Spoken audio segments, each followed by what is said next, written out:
తెలంగాణలో పారాక్వాట్ గడ్డి మందును నిషేధించాలని శాసన మండలిలో కోరారు ఎమ్మెల్సీ బల్మూరి వెంకట్. గడ్డి మందు ప్రజల ప్రాణాలు తీస్తోందని ఆవేదన వ్యక్తం చేశారు. రాష్ట్రంలో ఏటా 5,000 మంది గడ్డి మందుకు బలవుతున్నారన్నారు. విరుగుడు లేని మందుపై ప్రజల్లో అవగాహన కల్పించాలన్నారు బల్మూరి. గడ్డి కలుపు మందు పారాక్వాట్ వల్ల ప్రజల ప్రాణాలు తీస్తుంది అధ్యక్ష. సమావేశానికి వస్తుండగా కొండగట్టుకు సంబంధించిన కొంతమంది డాక్టర్స్ అసోసియేషన్ సభ్యులు నన్ను కలవడం జరిగింది.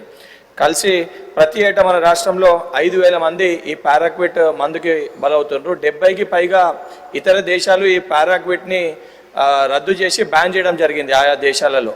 కానీ మన దేశంలో మటుకు విచ్చలవిడిగా మనకు ఆన్లైన్లో కూడా ఈ పారాక్వాట్ దొరకడం వలన చాలా మంది కూడా ఏంటంటే మొన్న కూడా ఒక సంఘటన జరిగింది అధ్యక్ష. కేరళలో ఒక డాక్టర్ ఒక కూల్ డ్రింక్లో తన బాయ్ ఫ్రెండ్కి ఈ పారాక్వాట్ మందు కలిపి తాగిస్తే వాసన రాకపోవడం వల్ల తాగిన 11 రోజుల తర్వాత ఆయన చనిపోవడం జరిగింది.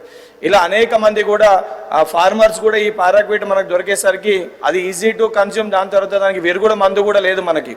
సో అనేక మంది ఈ పారాక్వాట్ వల్ల చనిపోతున్నారు. రైతు కమిషన్, డాక్టర్స్ అసోసియేషన్, డాక్టర్స్ వాళ్ళ సొసైటీ అందరూ కూడా ఈ పారాక్వాట్ని బ్యాన్ చేయాలని ఇప్పటికీ ప్రభుత్వానికి అనేక రిప్రజెంటేషన్స్ ఇవ్వడం జరిగింది.